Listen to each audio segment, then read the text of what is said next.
ബഹുമാനപ്പെട്ട അംഗം ശ്രീ വിഷ്ണുനാഥ് തുടങ്ങിയത് കേരളത്തിൻ്റെ ആരോഗ്യമേഖലയുടെ നേട്ടങ്ങൾ സ്വാതന്ത്ര്യപൂർവ്വകാലത്ത് ഇതുപോലെ തന്നെ ആയിരുന്നു എന്ന് സ്ഥാപിക്കാൻ ശ്രമിച്ചുകൊണ്ടാണ്. സ്വാതന്ത്ര്യപൂർവ്വകാലത്ത് തന്നെ വളരെ മെച്ചമായിരുന്നു. പിന്നീട് വന്ന കേരളത്തിലെ ഇടതുപക്ഷ സർക്കാരുകൾ ഒന്നും കെട്ടിപ്പടുത്തതൊന്നുമല്ല ഇത് എന്നാണ് അദ്ദേഹത്തിൻ്റെ വാദം. ഇത് ഈ കാര്യത്തിൽ മാത്രമല്ല സർ, വിഖ്യാതമായിട്ടുള്ള കേരള മോഡലിനെ എതിർത്താൻ UDF മാത്രമല്ല കേരളത്തിലെ സംഘടിത വലതുപക്ഷം എക്കാലത്തും ആശ്രയിക്കുന്ന ഒരു വാദം ഇതാണ്. എല്ലാം പണ്ടേ ഉണ്ടായിരുന്നു ഇവിടെ, പ്രത്യേകിച്ച് ഇടതുപക്ഷം വന്നിട്ടല്ല ഇതൊന്നും ഉണ്ടാക്കിയിട്ടുള്ളത്. സർ, ചില വസ്തുത അങ്ങത് പറഞ്ഞതുകൊണ്ട് നമുക്ക് നോക്കാം. 1947 എന്തായിരുന്നു കേരളത്തിലെ ആയുർദൈർഘ്യം? ഇവിടെ ഇരുന്ന് പരിശോധിച്ചപ്പോൾ നമുക്ക് കാണാൻ കഴിഞ്ഞ കാര്യം 45 വയസ്സാണ്.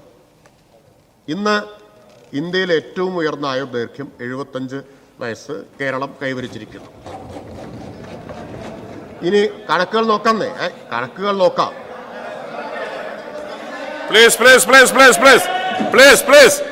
മിനിസ്റ്റർ വിഷ്ണുനാഥ് അവതരിപ്പിക്കും, ആരും അപ്പുറത്ത് മിണ്ടിയില്ല. അതുകൊണ്ട് പ്ലീസ് കേൾക്കുക, ആരും ബഹളം ഉണ്ടാക്കിയില്ല. അവർക്ക് അങ്ങനെയാണ് എന്ത് പറഞ്ഞാലും അപ്പം തോന്നിയാൽ അപ്പം പറയണം. കുറച്ച് ക്ഷമ കാണിക്കുന്നത് നല്ലതാണ്. നിങ്ങൾ പറയുമ്പോൾ ഇവിടെ ക്ഷമയോടെ കേട്ടിരിക്കുന്നില്ലേ? അപ്പോൾ ആനുപാതികമായിട്ട് ഇന്ത്യയിലാകെ ആയുർദൈർഘ്യത്തിൽ ആനുപാതികമായി ഉണ്ടായ വർധനവാണോ കേരളത്തിലുണ്ടായത്? അല്ല. കേരളത്തിൻ്റെ ആയുർദൈർഘ്യം ലോകത്തിലെ ഏറ്റവും വികസിതമായ രാജ്യങ്ങളുടെ ആയുർദൈർഘ്യത്തിനൊപ്പമാണ്. ആനുപാതികമായിട്ടുള്ള വർധനവല്ല ഉണ്ടായിട്ടുള്ളത്. നിങ്ങൾ ബഹളം ഉണ്ടാക്കിയത് ഒരു പക്ഷേ അതുകൊണ്ടായിരിക്കും തോന്നുന്നു, എല്ലായിടത്തും കൂടിയിട്ടില്ല. അങ്ങനെയല്ല ഉണ്ടായിട്ടുള്ളത്. കണക്കുകൾ നോക്കൂ. ഇപ്പോൾ മാറ്റേണൽ മോർട്ടാലിറ്റി റേറ്റ്, മാതൃമരണ നിരക്ക് ഇന്ത്യയിൽ ഇപ്പോൾ 97ആണ്, കേരളത്തിൽ 19ആണ്. അതുപോലെ ആശുപത്രിയിൽ ചികിത്സ കിട്ടുന്ന രോഗികളുടെ എണ്ണം, അതായത് ഒരാൾ മരിച്ചു പോകുന്നു, മരിക്കുന്നതിന് മുമ്പ് കേരളത്തിൽ 86.7% പേർക്കും ആശുപത്രിയിൽ ചികിത്സ കിട്ടുന്നുണ്ട്. ഇന്ത്യയിൽ അത് 48.7%. ദേശീയ ശരാശരി 48.7%. ഇപ്പോൾ ഇൻഫന്റ് മോർട്ടാലിറ്റി റേറ്റ് സിംഗിൾ ഡിജിറ്റിലുള്ള ഇന്ത്യയിലെ ഏക സംസ്ഥാനം കേരളമാണ്. 6ആണ് ഇവിടെ. ദേശീയ ശരാശരി 28ആണ്. കേരളത്തിൻ്റെ എത്ര മടങ്ങാണ്? 4 ഇരട്ടിയിലധികമാണ് എന്ന് നമ്മൾ ഓർക്കണം. അതുപോലെ തന്നെ നവജാത ശിശുമരണ നിരക്ക് 4ആണ് കേരളത്തിൽ. 5 ഇരട്ടിയാണ് ദേശീയ ശരാശരി, 20ആണ് ദേശീയ ശരാശരി. അതുപോലെ തന്നെ 5 വയസ്സിൽ താഴെയുള്ള കുട്ടികളുടെ മരണം 8ആണ് കേരളത്തിൽ മരണനിരക്ക്. ദേശീയ ശരാശരി 4 ഇരട്ടി, 32ആണ്. 99.9% അമ്മമാർക്കും ആശുപത്രിയിലാണ് നടക്കുന്നത്, ആശുപത്രി കെയർ കിട്ടുന്നുണ്ട്. ഇതെല്ലാം കേരളത്തിലെ ആരോഗ്യ മേഖലയുടെ മികവാണ്. പിന്നെ അദ്ദേഹം ഇവിടെ ഒരു പ്രധാനപ്പെട്ട കണ്ടെത്തൽ നടത്തി. ഔട്ട് ഓഫ് പോക്കറ്റ് എക്സ്പെൻഡിച്ചർ ഇന്ത്യയിൽ ഏറ്റവും കൂടുതൽ കേരളത്തിലാണ് എന്നാണ് അദ്ദേഹം പറഞ്ഞത്. അദ്ദേഹം വിസ്മരിച്ച ഒരു കാര്യം, ബോധപൂർവമോ അല്ലാതെയോ വിസ്മരിച്ചൊരു കാര്യം, ഇന്ത്യയിൽ ഏറ്റവും കൂടുതൽ സൗജന്യ ചികിത്സ കൊടുത്ത സംസ്ഥാനവും കേരളമാണ് എന്നുള്ളതാണ്. ഏറ്റവും കൂടുതൽ സൗജന്യ ചികിത്സ എത്ര പേർക്ക്? 30 ലക്ഷം പേർക്ക്. എത്രയാണ് കേരളം, എത്ര കോടി രൂപയുടെ സൗജന്യ ചികിത്സയാണ് നൽകിയത് എന്നുകൂടി ബഹുമാനായിട്ടുള്ള അംഗം പറയാതിരുന്നത് ഞാനിവിടെ വിട്ട ഭാഗം ഞാൻ പൂരിപ്പിക്കാം. 7000 കോടി രൂപയുടെ സൗജന്യ ചികിത്സയാണ് ഈ കേരളം നൽകിയിട്ടുള്ളത് 30 ലക്ഷം പേർക്ക്. അപ്പോൾ ഔട്ട് ഓഫ് പോക്കറ്റ് എക്സ്പെൻഡിച്ചർ എന്ന് പറഞ്ഞാൽ കേരളത്തിൽ വലിയ സ്വകാര്യ ആശുപത്രികളുണ്ട്, അത് അഫോർഡ് ചെയ്യാൻ പറ്റുന്ന ആളുകളുണ്ട്, അവരവിടെ പോയിട്ടുണ്ടാവും. അപ്പം ശരാശരി വരുമ്പോൾ ആ വ്യത്യാസം വന്നിട്ടുണ്ടാവും.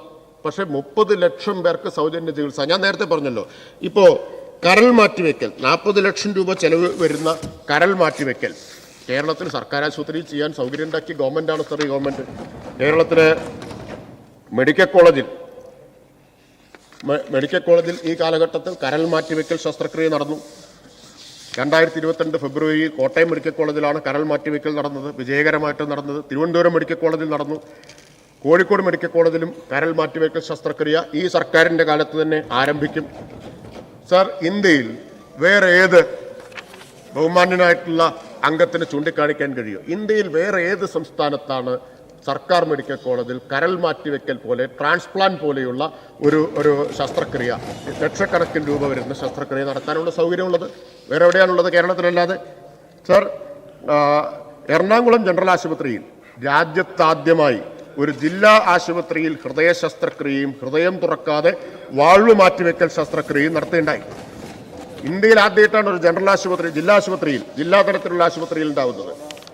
സർ, സർക്കാർ മേഖലയിൽ ആദ്യമായി റോബോട്ടിക് സർജറി RCCയിലും MCCയിലും മലബാർ ക്യാൻസർ സെന്ററിൽ ആരംഭിച്ചു. അങ്ങേക്ക് അറിയാവുന്നതാണ്, അങ്ങയുടെ മണ്ഡലത്തിലാണ് MCC. സർ, സ്ട്രോക്ക്, പക്ഷാഘാതം തുടങ്ങിയ നിരവധി കാരണങ്ങൾ മൂലം ചലനശേഷി നഷ്ടമായവരെ വീണ്ടും നടത്താൻ പഠിപ്പിക്കുന്ന AI സാങ്കേതിക വിദ്യയോടെയുള്ള ജിഗേറ്റർ രാജ്യത്ത് ആദ്യമായി തിരുവനന്തപുരം ജനറൽ ആശുപത്രിയിൽ സ്ഥാപിച്ചു. ക്യാൻസർ മരുന്നുകൾ ഏറ്റവും കുറഞ്ഞ നിരക്കിൽ നൽകുന്ന Karunya Sparsham zero profit anti cancer drug കൗണ്ടറുകൾ ആരംഭിച്ചു. സർ, ഇങ്ങനെ നീണ്ട നേട്ടങ്ങളുടെ പട്ടിക പറയാനുണ്ട്. ഞാൻ എല്ലാ വിശദാംശങ്ങളിലേക്കും ചൂണ്ടിക്കാണിക്കുന്നില്ല. 2025 കേന്ദ്ര സർക്കാർ പാർലമെന്റിൽ അവതരിപ്പിച്ച എക്കണോമിക് സർവേ. എന്താണ് സർ എക്കണോമിക് സർവേ ചൂണ്ടിക്കാണിക്കുന്നത്? ശരിയായ വൈദ്യസഹായം ലഭിക്കാതെ മരിക്കുന്നവരുടെ ശതമാനം കേരളത്തിൽ ദേശീയ ശരാശരിയുമായി താരതമ്യപ്പെടുത്തുമ്പോൾ 4-1 കുറവാണ് എന്നാണ്. 4-1 കുറവാണ്. നിങ്ങൾ ഔട്ട് ഓഫ് പോക്കറ്റ് എക്സ്പെൻഡിച്ചറിനെ കുറിച്ച് പറയാണ്. അപ്പോഴാണ് കേരളത്തിൽ എല്ലാവർക്കും വൈദ്യ സഹായം കിട്ടുന്നു എന്ന്. ദേശീയ ശരാശരിയേക്കാൾ വളരെ മുമ്പിലാണ് കേരളം. സർ, അപ്പോൾ ഇത് കേരളത്തിലെ ആരോഗ്യ സംവിധാനങ്ങളുടെ മികവിനെയാണ് കാണിക്കുന്നത്. ഇപ്പോൾ ശോചനീയമാണ് സ്ഥിതി എന്ന് സ്ഥാപിക്കാനാണ് ശ്രമിക്കുന്നത്. കഴിഞ്ഞ സർക്കാരിൻ്റെയും ഈ സർക്കാരിൻ്റെയും കാലത്ത് സംസ്ഥാനത്ത് 202 സർക്കാർ ആശുപത്രികൾക്ക് ദേശീയ ക്വാളിറ്റി അഷ്വറൻസ് സ്റ്റാൻഡേർഡ് അംഗീകാരം ലഭിച്ചിട്ടുണ്ട്. NQAS national quality assurance standard 202 ആശുപത്രികൾക്ക്. ഇന്ത്യയിൽ ഏറ്റവും കൂടുതൽ ആശുപത്രികൾക്ക് ലഭിച്ചത് ഒരു പക്ഷേ കേരളത്തിലായിരിക്കും എന്ന് വിചാരിക്കുന്നു. നിങ്ങൾ മോശമാണ് എന്ന് സ്ഥാപിക്കാൻ ശ്രമിക്കുന്ന ആശുപത്രികൾ ദേശീയ തലത്തിൽ ഏറ്റവും മികച്ച നേട്ടങ്ങൾ 1-2 202 ആശുപത്രികൾക്കാണ് കിട്ടിയത് ഈ കാലയളവിൽ. ആ യാഥാർത്ഥ്യത്തെയാണ് നിങ്ങൾ തമസ്കരിക്കുന്നത്. 12 ആശുപത്രികൾക്ക് ലക്ഷ്യ നിലവാരം നേടിയതിൻ്റെ സർട്ടിഫിക്കേഷൻ നൽകിയിട്ടുണ്ടായി. സംസ്ഥാനത്തെ 3 മെഡിക്കൽ കോളേജുകൾക്ക് മുസ്കാൻ സർട്ടിഫിക്കറ്റ് ലഭിക്കുകയുണ്ടായി. Kozhikode medical college, IMCH, Mananthavady അതായത് Wayanad medical college, Manjeri medical college, ഈ ആശുപത്രികൾക്കാണ് ഗുണമേന്മയ്ക്കുള്ള അംഗീകാരം കിട്ടിയിട്ടുള്ളത്. ഗുണമേന്മയ്ക്കുള്ള അംഗീകാരം കേന്ദ്ര സർക്കാർ കേരളത്തിന് മേൽ ചൊരിഞ്ഞുകൊണ്ടിരിക്കുമ്പോൾ നിങ്ങൾ ഇവിടെ ആ ആരോഗ്യ മേഖലയ്ക്ക് നേരെ ആക്ഷേപം വർഷിച്ചുകൊണ്ടിരിക്കുകയാണ്. അതാണ് വ്യത്യാസം. അംഗീകാരങ്ങൾക്ക് ഇനിയും പറയുകയാണെങ്കിൽ ഒരുപാട് അംഗീകാരങ്ങളാണ് കേരളത്തിലെ ആശുപത്രികൾക്ക്, സർക്കാർ ആശുപത്രികൾക്ക് ലഭിച്ചിട്ടുള്ളത്. അത് മുഴുവൻ പറയാനുള്ള സാവകാശവും സമയവും ഇവിടെ ഉണ്ടാവും എന്ന് തോന്നുന്നില്ല. ആൻറ്റിബയോട്ടിക്കുകളുടെ അമിത ഉപയോഗം തടയാൻ ഓപ്പറേഷൻ അമൃത് കേരളത്തിലാണ് നടപ്പാക്കിയത്. അതുപോലെ തന്നെ SAT ആശുപത്രി സെൻറ്റർ ഓഫ് എക്സലൻസ് രാജ്യത്തെ 10 ആശുപത്രികളിലൊന്നായി. SAT സെൻറ്റർ ഓഫ് എക്സലൻസ് 10 ആശുപത്രികളിലൊന്നായിട്ട് കേരളത്തിൻ്റെ ആശുപത്രി തിരഞ്ഞെടുക്കപ്പെട്ടു. അപൂർവ ചികിത്സാ രംഗത്ത് നിർണായകമായ ചുവടുവെപ്പായിട്ടുള്ള കെയർ പദ്ധതി നടപ്പാക്കി. സർക്കാർ മേഖലയിൽ ആദ്യത്തെ റോബോട്ടിക് സർജറി ഞാനിവിടെ പറഞ്ഞു. സർക്കാർ മേഖലയിൽ ആദ്യമായി പീഡിയാട്രിക്സിൽ റോബോട്ടിക് സർജറി നടത്തി. നീതി ആയോഗിൻ്റെ ദേശീയ സൂചികയിൽ കേരളമാണ് 1ാമത്. ഏറ്റവും കുറഞ്ഞ ശിശുമരണ നിരക്ക് ഞാൻ നേരത്തെ പറഞ്ഞു കഴിഞ്ഞതാണ്. ഇപ്പോൾ നേട്ടങ്ങളുടെ ഒരു നീണ്ട പട്ടിക എൻ്റെ കൈവശം ഇരിക്കുകയാണ്. നിങ്ങൾക്ക് 2022 ഒരു സംഭവത്തെ, പിന്നെ 25-ലുണ്ടായ ഒരു സംഭവത്തേക്ക് മുൻനിർത്തിയിട്ടാണ് ഇത് അവതരിപ്പിക്കുന്നതെങ്കിൽ നേട്ടങ്ങളുടെ ഒരു നീണ്ട പട്ടിക ഇവിടെ ഇരിക്കുകയാണ്. സർ, പിന്നെ അദ്ദേഹം ഇവിടെ പ്രധാനമായിട്ടും ആശ്രയിച്ചത് ചില പത്രവാർത്തകളെയാണ്, പത്രത്തലക്കെട്ടുകളെയാണ്. അദ്ദേഹം പത്രത്തലക്കെട്ടെടുത്ത സ്ഥിതിക്ക് ഞാനും പത്രത്തലക്കെട്ട് കൊണ്ട് തന്നെ മറുപടി പറഞ്ഞില്ലെങ്കിൽ അത് ഒരു അനൗചിത്യമായി പോകുമല്ലോ. സർ, UDF സർക്കാരിൻ്റെ കാലത്തെ ഒരു പത്രത്തലക്കെട്ട് ഞാനിവിടെ വായിക്കാം. കേരളം ICUവിൽ എന്നതാണ്. കേരളം ICUവിൽ എന്നതാണ്. അപ്പം ഞാൻ പറഞ്ഞ ഈ നേട്ടങ്ങളുടെ അതാ ഞാൻ പറഞ്ഞു വരുന്നത്. വെന്റിലേറ്ററിലേക്ക് പോകാതിരുന്നത് 2016 ജനങ്ങൾ നിങ്ങളെ പുറത്താക്കിയതുകൊണ്ടാണ്. അല്ലെങ്കിൽ നിങ്ങൾ ICUവിൽ എത്തിച്ച് നിങ്ങൾക്ക് അതിവേഗത്തിൽ വെന്റിലേറ്ററിൽ എത്തിക്കാൻ കഴിയുമായിരുന്നു. കഴിഞ്ഞ ഈ പറഞ്ഞ നേട്ടങ്ങളെല്ലാം ചൂണ്ടിക്കാണിക്കുന്നത് നിങ്ങൾ ICUവിലാക്കിയ കേരളത്തിലെ പൊതുജനാരോഗ്യ മേഖലയെ കേരളം ആശുപത്രി കിടക്കയിൽ നിന്ന് ഡിസ്ചാർജ് ചെയ്തു. ഈ ഗവൺമെൻറ് ആശുപത്രി കിടക്കയിൽ നിന്ന് ഡിസ്ചാർജ് ചെയ്തു. തലക്കെട്ടുകൾക്കും എഡിറ്റോറിയലുകൾക്കൊന്നും ക്ഷാമം അക്കാലത്തും ഇല്ല. ഇപ്പം നിങ്ങൾക്ക് ആകെ കണ്ടുപിടിക്കാൻ പറ്റിയ 1-2 തലക്കെട്ടാണ്. മരുന്ന് വാങ്ങാനാവാതെ മരിക്കേണ്ട ഗതികേടുണ്ടാകുമോ? മാതൃഭൂമി. ഏത് പത്രമാവാം, തരാതരം പോലെ നമുക്ക് കൊടുക്കാമല്ലോ. മാതൃഭൂമി. മരുന്ന് വാങ്ങാനാവാതെ മരിക്കേണ്ടി വരുമോ? ഡോക്ടർമാരുടെ ക്ഷാമം, സർക്കാർ ആശുപത്രികൾ പ്രതിസന്ധിയിൽ. സർക്കാർ ആശുപത്രികൾ അല്ല, അങ്ങ് പാത്രത്തലക്കെട്ട് എടുത്തുകൊണ്ടാണ് ഞാൻ. അല്ല, മാതൃഭൂമി അത് നിങ്ങൾ വിശ്വസിക്കുന്നില്ലേ? മരുന്ന് വാങ്ങാനാവാതെ മരിക്കേണ്ട ഗതികേടുണ്ടാവുമോ? മാതൃഭൂമി ദേശാഭിമാനി നിങ്ങൾ വിശ്വസിക്കേണ്ട. ശരി,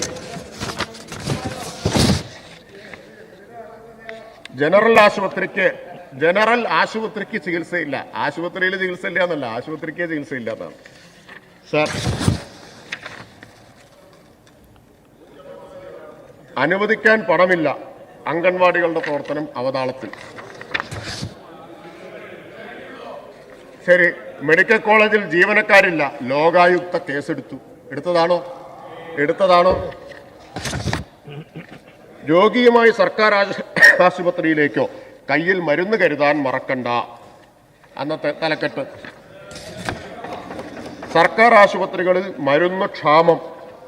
മാതൃഭൂമി ദേശാഭിമാനിയാണെങ്കിൽ മാത്രമല്ലേ പരാതിയുള്ളൂ, മാതൃഭൂമിയാകുമ്പോൾ പരാതിയില്ലല്ലോ. സ്കാനിങ്ങോ 2 മാസം കഴിഞ്ഞു വാ, ഇതാണ് വേറൊരു തലക്കെട്ട്. അറ്റകുറ്റപ്പണിയില്ല, 108 ആംബുലൻസിന്റെ ശ്വാസം നിലയ്ക്കുന്നു. അപ്പൊ ആരോഗ്യമേഖല ICUലായി എന്ന് മാത്രമല്ല, ആംബുലൻസ് വെന്റിലേറ്ററിലായി. നിങ്ങൾ പറഞ്ഞത് ശരിയാ, വെന്റിലേറ്ററിലായി, അത് ആംബുലൻസ് വെന്റിലേറ്ററിലായി. 108 ആംബുലൻസിന്റെ ശ്വാസം നിലയ്ക്കുന്നു. ക്ഷയിക്കുന്ന ആരോഗ്യം, മെഡിക്കൽ സർവീസസ് കോർപ്പറേഷൻ ICUവിൽ. സർ, ഇനി എന്താ വേണ്ട? ഇനി വേണോ? അങ്ങ് അനുവദിക്കാത്തതുകൊണ്ട് ഞാൻ കൂടുതൽ എടുക്കുന്നില്ല സർ. അല്ല, സ്പീക്കർ അനുവദിക്കെങ്കിൽ കൊണ്ടുവരാം. എക്സിബിഷൻ തന്നെ എക്സിബിഷൻ തന്നെ ഇവിടെ നടത്താൻ മാത്രം തലക്കെട്ടുകൾ അക്കാലത്തുണ്ട് സാർ. മിനിസ്റ്റർ പറഞ്ഞോളൂ. അപ്പൊ അതെ, അന്നത്തെ ആരോഗ്യമന്ത്രി ഇപ്പൊ ED കേസ് നേരിടുകയാണ്. നേരിട്ടുകൊണ്ടിരിക്കുകയാണ്. അപ്പൊ തൊപ്പിയിലൊരു തൂവലാണ്. ഈ പറഞ്ഞ തലക്കെട്ടുകളൊന്നും നിങ്ങൾക്ക് അലങ്കാരമായി തോന്നുന്നില്ലെങ്കിൽ നിങ്ങളുടെ തൊപ്പിയിലൊരു തൂവലായി നിങ്ങളുടെ കാലത്ത് ആരോഗ്യമന്ത്രി ഇപ്പൊ ED കേസ് നേരിട്ടുകൊണ്ടിരിക്കുകയാണ് എന്നുകൂടി നിങ്ങൾ മനസ്സിലാക്കുന്നത് നല്ലതാണ് സർ. അതുകൊണ്ടാണ് ഞാൻ പറഞ്ഞത്, കേരളത്തിൽ ഒറ്റപ്പെട്ട ചില സംഭവങ്ങളെ മുൻനിർത്തി ഞാൻ പറഞ്ഞു. 50,000 ശസ്ത്രക്രിയ ഒരു കൊല്ലം ഒരു മെഡിക്കൽ കോളേജിൽ നടക്കുകയാണ്. 50,000 ശസ്ത്രക്രിയ നടന്നതിൽ ഒരു പിഴവ് സംഭവിച്ചു. ആ പിഴവിനെ മുൻനിർത്തി മെഡിക്കൽ കോളേജുകൾ മുഴുവൻ ഇങ്ങനെയാണ് എന്ന് സ്ഥാപിക്കാമോ? 10 ലക്ഷം പേരാണ് ഒരു വർഷം ഒരു മെഡിക്കൽ കോളേജിൽ മാത്രം വരുന്നത്. 10 ലക്ഷം. കേരളത്തിലെ മെഡിക്കൽ കോളേജുകളിൽ ആകെ വരുന്നവരുടെ എണ്ണം എത്രയായിരിക്കും? ലക്ഷക്കണക്കിന് ആൾ വരുന്ന സമയത്ത് അവിടെ നിന്ന് ഒരു തവണ ഒരു സാമ്പിൾ ഒരു ജീവനക്കാരൻ്റെ അശ്രദ്ധ മൂലം നഷ്ടപ്പെട്ടു പോയി. അതുകൊണ്ട് കേരളത്തിലെ സർക്കാർ ആശുപത്രികളിലെ മുഴുവൻ സ്ഥിതി ഇതാണ് എന്ന് ജനറലൈസ് ചെയ്യാമോ? സാമാന്യവൽക്കരിക്കാമോ? അതാണ് ചോദ്യം. ഞാൻ നേരത്തെ മരുന്നിൻ്റെ കാര്യവും കണക്കൊക്കെ പറഞ്ഞതുകൊണ്ട് അത് ആവർത്തിക്കുന്നില്ല. അപ്പോൾ മികച്ച നിലയിലാണ് കേരളത്തിൽ പൊതുജനാരോഗ്യ സംവിധാനമുള്ളത്. ഒരു കാര്യം കൂടി അദ്ദേഹം പറഞ്ഞു, അതുകൂടി പറഞ്ഞ് ഞാൻ അവസാനിപ്പിക്കാം. അദ്ദേഹം ഇവിടെ കുറേ പനിയുടെ പേര് പറഞ്ഞു. ഈ പനിയെല്ലാം കേരളത്തിൽ വരുന്നു. ലോകത്തെവിടെ എന്ത് അസുഖമുണ്ടായാലും അത് കേരളത്തിലുണ്ടാവുന്നു. അതിൻ്റെ ഒരു കാരണം എന്താണെന്നറിയാം? അതിൻ്റെ ഒരു കാരണം ഈ കൊച്ചു കേരളം ഒരു കൊച്ചു കേരളമല്ല, അത് ലോകം മുഴുവൻ പടർന്നു കിടക്കുന്ന ഒരു കേരളമാണ് എന്നതാണ്. അപ്പം ലോകത്തെവിടെയെങ്കിലും ഒരു രോഗം പുതുതായിട്ട് വന്നാൽ കേരളത്തിൽ ആദ്യം എത്തും പറഞ്ഞാൽ കേരളം ഒരു ആഗോള സമൂഹം കൂടിയായി മാറിയിട്ടുണ്ട് എന്നതാണ് അതിൻ്റെ കാരണം. അതുകൊണ്ടാണ് കോവിഡ് വന്നപ്പോൾ ആദ്യം ഇന്ത്യയിൽ റിപ്പോർട്ട് ചെയ്യപ്പെട്ടത് കേരളത്തിലാണ്. കാരണം മലയാളികൾ അത്രമാത്രം ലോകവുമായിട്ട് ഇൻ്റഗ്രേറ്റ് ചെയ്യപ്പെട്ടിരിക്കുന്നു എന്നതാണ് അതിൻ്റെ ഒരു കാരണം. എന്നാൽ അദ്ദേഹം ഇവിടെ പറഞ്ഞ എല്ലാ പനിയും കേരളത്തിൽ ഇങ്ങനെ നടമാടിക്കൊണ്ടിരിക്കുകയാണ്. വന്ന രോഗങ്ങളെ എത്ര ഫലപ്രദമായിട്ടാണ് കേരളം നേരിട്ടത്? കോവിഡിനെ കേരളം നേരിട്ടതിൻ്റെ ഉജ്ജ്വലമായിട്ടുള്ള മാതൃക ലോകം മുഴുവൻ അംഗീകരിച്ചതല്ലേ? ലോകത്ത് ഏറ്റവും കുറഞ്ഞ മരണനിരക്ക് കേരളത്തിലല്ലേ ഉണ്ടായത്? അല്ല, നിങ്ങളിൽ പലരും, എനിക്ക് അറിഞ്ഞുകൂടാ നിങ്ങൾ ആരെങ്കിലും കോവിഡ് വന്ന് സർക്കാർ ആശുപത്രി കിടന്നിട്ടുണ്ടോ? ഞാൻ കിടന്ന ആളാണ്. ഞാൻ പാലക്കാട് ജില്ലാ ആശുപത്രി സർക്കാർ ആശുപത്രിയിലാണ് കിടന്നത്. എനിക്ക് ആകെ വന്ന ചിലവ് 17,000 രൂപയാണ്. 10 ദിവസം ICUവിൽ കിടന്നിട്ട് ജീവനും രക്ഷപ്പെട്ടു പോകുന്നത് സർക്കാർ ആശുപത്രി ഉണ്ടായതുകൊണ്ടാണ്. അതേസമയം ഡൽഹി കിടന്ന ആളുകൾക്ക് വന്ന ചിലവ് പലർക്കും എത്രയെന്ന് അറിയാം. 35 ലക്ഷം 25 ലക്ഷവും ചിലവ് വന്ന ആളുകളുണ്ട്. ആ കേരളത്തിലെ പൊതുജനാരോഗ്യ സംവിധാനത്തെ ഇകഴ്ത്തുമ്പോൾ നിങ്ങൾ മലർന്നു കിടന്ന് തുപ്പുകയാണ് എന്ന് ചിന്തിക്കണം. അതാണ് നിങ്ങൾ ചിന്തിക്കേണ്ടത് സർ. ഈ പനി ഇങ്ങനെ കുറേ പനി പറഞ്ഞു. വേണമെങ്കിൽ ഒരു പനി കൂടി നമുക്ക് ചൂണ്ടിക്കാണിക്കാം. അത് അധികാരം കണ്ടുള്ളൊരു പനിയാണ്. അത് നിങ്ങളുടെ അസുഖമാണ്. അതിനുള്ള മരുന്ന് തൽക്കാലം കേരളത്തിലെ പൊതുജനാരോഗ്യ സംവിധാനത്തിലില്ല എന്ന് പറയാം. ബാക്കി എല്ലാ നിലയിലും കേരളത്തിലെ പൊതുജനാരോഗ്യ സംവിധാനം കുറ്റമറ്റ നിലയിൽ, കാര്യക്ഷമമായ നിലയിൽ, ഇന്നത്തെ സാമ്പത്തിക പ്രതിസന്ധിയുടെ എല്ലാം പശ്ചാത്തലത്തിൽ ഏറ്റവും ഫലപ്രദമായ നിലയിൽ തന്നെയാണ് മുന്നോട്ട് പോകുന്നത്. അതുകൊണ്ട് തന്നെ ഈ അടിയന്തര പ്രമേയം സഭ നിർത്തിവെച്ച് ചർച്ച ചെയ്യേണ്ട കാര്യമില്ല.